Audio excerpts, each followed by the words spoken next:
ನಮ್ಮ ಏನು ಚಂದ್ರಶೇಖರ್ ಪಾಟೀಲ್ ಅವರು ಹೇಳಿದಾಗೆ ಕೆಕೆಡಿಗೆ ನಮ್ಮ ಅನುದಾನ ಬರುತ್ತೆ ಎಲ್ಲ ಶಾಸಕರಿಗೆ. ಆ ಅನುದಾನದಲ್ಲಿ ಎಲ್ಲರೂ ಏನ್ ಕೊಡ್ಬೇಕಂತ ನಾನು ಕೂಡ ಸೀದಿದ್ದೆ. ನನ್ನ ರೀತಿ ಮಾಡ್ಬೇಕಂತಂದ್ರೆ ನಮ್ಮ ಕೆಕೆಡಿಗೆ ನಿಯಮಾನುಸಾರ ಬರ್ತಿತ್ತಂದ್ರೆ 10 ಕೋಟಿ ಕೂಡ ನಾನು ಕೊಡ್ತೀನಿ. ನಮ್ಮ ಕೆಕೆಡಿಗೆ 10 ಕೋಟಿ ಕೊಡ್ತೀನಿ.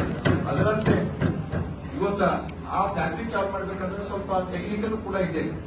ಯಾಕಂತಂದ್ರೆ ನಾವು ಸುಮ್ಮನೆ ಊರಲ್ಲಿ ನಾವು ಚಾಲು ಮಾಡ್ಬೇಕಂದ್ರೆ ಆಗಲ್ಲ. ಈಗ ನಾನು ಮೊನ್ನೆನೂ ಕೂಡ ಅಮರ್ ಖಂಡ್ರು ಕೂಡ ಮಾತಾಡಿದ್ದೀನಿ. ಅವರು ಅಮರ್ ಖಂಡ್ರು ಏನ್ ಹೇಳ್ತಾರ ಅಂತಂದ್ರೆ, ನಾವು ಒಂದು ಬಿಟ್ಟು ಅಂತಂದ್ರೆ ನಮ್ದು ಡಿಸಿಸಿ ಬ್ಯಾಂಕ್ ಬಂದಾಗ ನಾವು ಹೇಳೋದೇನು, ಈಗೇನು ಪ್ರಿನ್ಸಿಪಲ್ ಅಮೌಂಟ್ ಇದೆ 115 ಕೋಟಿ ಇದೆ, ಇಂಟ್ರೆಸ್ಟ್ ಆಗಿ 230 ಕೋಟಿ ಆಗಿದೆ.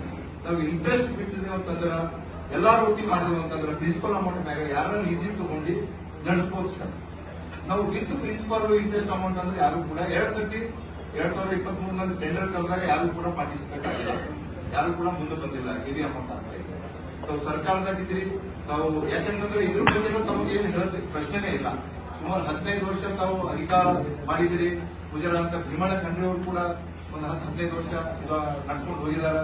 ಅದಕ್ಕಾಗಿ ನಾವು ಹೇಳೋದಿಷ್ಟೇ, ಯಾವಾಗ ನಾವು ಟೆಕ್ನಿಕಲಿ ಈ ತರ ಇಂಟ್ರೆಸ್ಟ್ ಇದು ಮಾಡಿ ಬಿಟ್ಟಿನಾಕ ನಾವು ಪ್ರಿನ್ಸಿಪಲ್ ಅಮೌಂಟ್ ಲಿಂದ ಎಲ್ಲಾ ಒಟ್ಟಿ ಮಾಡಿ ಕರೆದಾಗ ಮಾತ್ರ ಆಗ್ತದಂತ ಮನೇನು ಕೂಡ ನಾವು ನಾನು ಫಸ್ಟ್ ಶಾಸಕರಾಗಿರ್ಬೇಕು ನಾನು ಕ್ವಶನ್ ಮಾಡಿದ್ರು ಸರ್ ಇದೆ.